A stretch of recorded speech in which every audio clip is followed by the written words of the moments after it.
দিন শেষে মন্টু যখন ঘরে ফেরে তার বয়স তখনও ৩০-এর কাছাকাছি, কিন্তু ক্লান্তিটা যেন আরও অনেক পুরনো। হাতি ধরা মোবাইলটা খুললেই চোখে ভেসে ওঠে বাড়ির ছবি, যে বাড়িতে সে বড় হয়েছে কিন্তু আর থাকে না। পাশে দাঁড়িয়ে বানটি কিছু বলে না।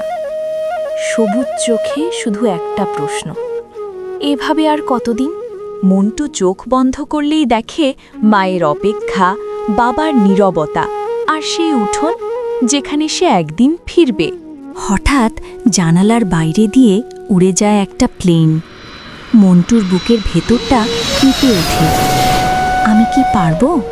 বানটি ধীরে বলে, দোস্ত, তুই হাল ছাড়িস না।